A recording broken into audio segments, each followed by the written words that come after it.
Bueno, vamos a continuar con la presentación de principios de conversión de energía.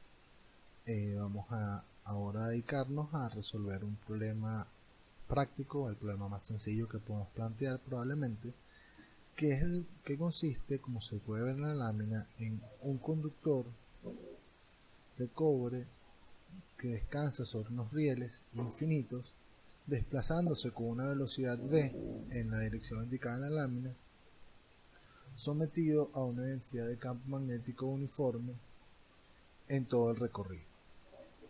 Este problema, en líneas generales, si nosotros colocamos una fuente de tensión, esta fuente de tensión va a producir una corriente, y esta corriente circulando y el movimiento de la barra en el campo va a producir un campo eléctrico inducido. Es interesante señalar que la fuente de voltaje externa que colocamos es un campo eléctrico aplicado. Recuerden que la corriente no es otra cosa que el desplazamiento de carga a lo largo del conductor, y para que las cargas se desplacen de un punto A a un punto B tiene que haber una diferencia de campo eléctrico, que es lo que las impulsa. Normalmente, cuando nosotros analizamos en los circuitos eléctricos, no nos detenemos a pensar en el campo eléctrico externo, sino que lo visualizamos como una fuente de tensión externa. Ese problema, desde el punto de vista microscópico, es un problema muy sencillo y se reduce a la aplicación de la ley de Ohm en su forma microscópica, que sería que la densidad de corriente es igual al campo eléctrico aplicado menos el campo eléctrico inducido. El campo magnético, el campo eléctrico inducido se calculará como la velocidad cruz la densidad de campo. Todas estas ecuaciones básicas que ustedes vieron en sus cursos de física. Vamos a simplificar este problema. Vamos a, por un instante, no considerar la fuente de voltaje y vamos a pensar solo en la barra desplazándose sobre los rieles infinitos a una velocidad v, en principio conocida, sometida a una densidad de campo magnético constante y uniforme. Esta densidad de campo es generada de una forma externa al circuito que estamos estudiando. Pueden pensar un poco qué geometría pueden proponer ustedes para generar una densidad de campo uniforme a lo largo de la trayectoria. Ok, entonces el movimiento de las barras corta las líneas de campo magnético B, produciendo un campo eléctrico inducido que viene dado por la velocidad producto cruz la densidad de campo. Entonces vean que para que aparezca este campo eléctrico necesitamos dos cosas: que se esté moviendo la barra y que exista un campo magnético externo. Dado que la densidad de campo magnético es uniforme en toda la longitud, calcular la fuerza electromotriz inducida en la barra es sencillo, dado que solo es un integral de línea donde no hay cambio entre el campo eléctrico inducido y el diferencial de longitud. Si nosotros ahora colocamos una resistencia de carga en los extremos de los rieles, como se muestra en la lámina, entendemos que aquí en la barra se produjo una fuerza electromotriz, o sea, un voltaje. Al colocar una resistencia de carga en los extremos de los rieles, vamos a tener un circuito cerrado. Por tanto, existirá una corriente I en el sistema. Es decir, hemos convertido la energía en el movimiento que tiene la barra en su masa, la hemos transformado en energía eléctrica, porque esta resistencia va a consumir potencia. Este esquema es un generador, o sea, en términos muy sencillos, este esquema es un generador lineal. Adicionalmente, la circulación de corriente a través del circuito va a permitir que exista, o va a obligar que exista una fuerza eléctrica que viene expresada por la relación de Lorentz. La corriente, la fuerza eléctrica va a ser la corriente por la longitud, recordando que el sentido de la longitud en esta ecuación tiene que coincidir con el sentido de la corriente, cruz la densidad de campo. Si nosotros aplicamos la regla de la mano derecha, considerando que la corriente sale de la barra, entonces el vector corriente y longitud iría hacia arriba, la densidad de campo entra a la lámina, la fuerza eléctrica que se produce va en sentido opuesto al movimiento. O sea, la barra se está moviendo hacia la derecha y la fuerza que se produce va hacia la izquierda, es decir, se opone a que la barra se mueva. Este resultado es muy lógico en virtud de que la barra se opone a que le extraigan energía. Uno le está extrayendo energía con la resistencia y cuadrado R en el tiempo, y esa energía, si uno no se le inyecta a la barra, la va a entregar que almacene su inercia. Entonces la fuerza tiene que intentar detener ese movimiento.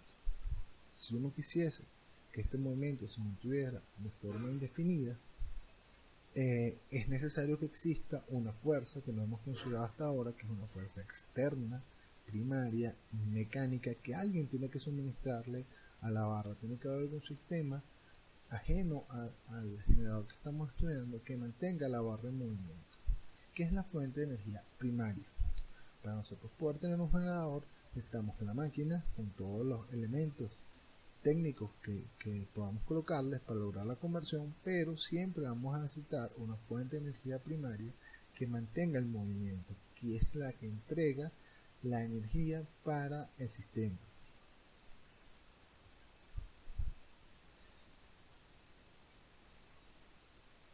Vamos ahora a considerar otro caso. Vamos a considerar el caso que vimos originalmente, donde existe una fuente de voltaje externa además de la resistencia. En este caso voy a asumir que la corriente entra a la barra. Vamos a resolver las ecuaciones considerando que la corriente entra a la barra. De nuevo tenemos la densidad de campo uniforme en todo el trayecto y la barra que está moviendo a la velocidad v.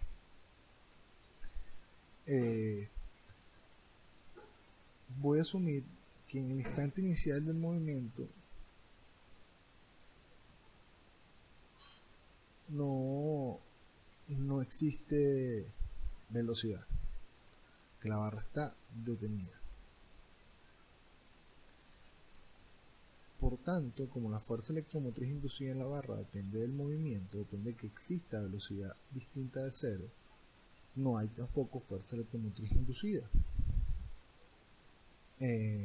La corriente simplemente vendrá dada como el voltaje en la fuente externa sobre la resistencia del circuito. La corriente inicial en T igual 0. Si nosotros pensamos, bueno,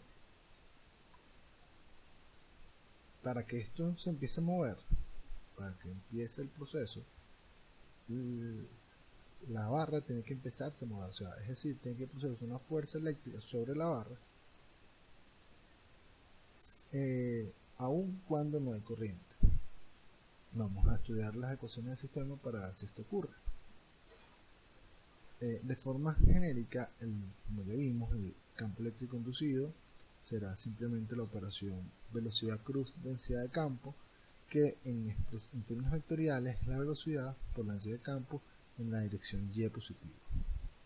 La integral de línea de la fuerza electromotriz inducida resulta la velocidad por la densidad de campo por la longitud. Es bien interesante que prácticamente en todas las máquinas nosotros siempre vamos a obtener que la fuerza electromotriz inducida va a ser directamente proporcional de la velocidad, de la densidad de campo del sistema y de las características geométricas de la máquina. Eso es bastante general.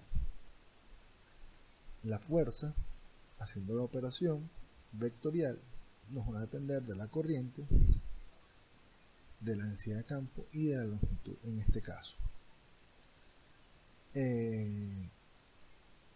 Finalmente, si nosotros queremos mover ese sistema, tenemos que introducir en nuestro análisis una ecuación relacionada al movimiento, una ecuación mecánica, que no será otra cosa que la segunda ley de Newton.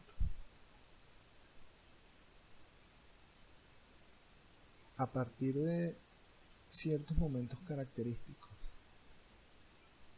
vamos a definir las relaciones entre la fuerza eléctrica y la velocidad. El primer punto característico de interés es que cuando la fuerza eléctrica es cero, entonces, si la fuerza eléctrica es cero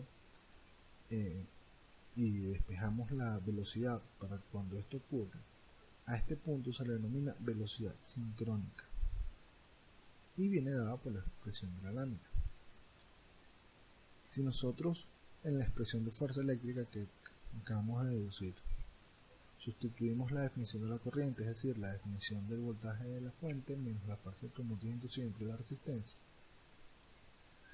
y reorganizamos un poco, obtenemos una ecuación que nos relaciona la fuerza eléctrica con la velocidad, tomando como variable fuerza eléctrica y velocidad. Si lo representamos de una forma gráfica, vamos a obtener una recta con pendiente negativa en una curva característica de las máquinas eléctricas, que es la curva fuerza-velocidad. En una máquina lineal vamos a tener estas dos variables. En una máquina rotativa, el eje de fuerza vendría dado por el par eléctrico o torque, y el eje y la velocidad sería velocidad tangencial, disculpe, no radial.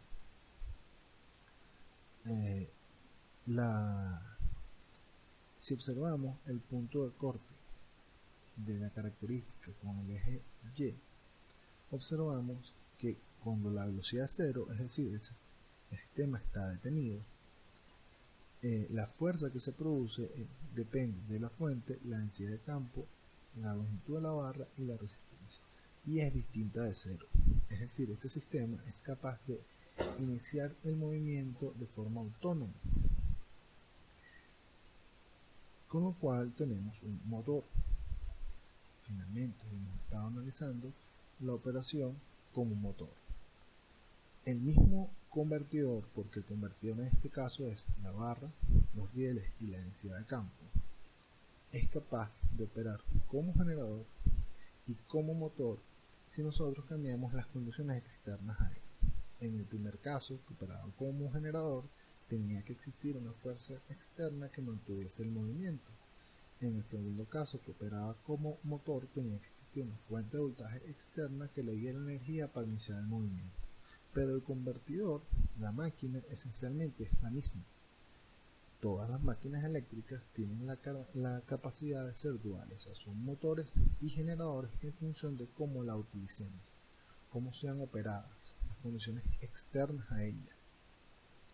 Cuando uno identifica alguna máquina en particular como motor o como generador, normalmente se hace porque viene diseñada para operar en esa función. Por ejemplo, el motor del ascensor viene pensado para ser motor. Sin embargo, el convertidor es capaz totalmente de ser generador con las condiciones externas adecuadas, igual que un ventilador o los generadores en Yuri. Las máquinas son bidireccionales para el sentido de energía.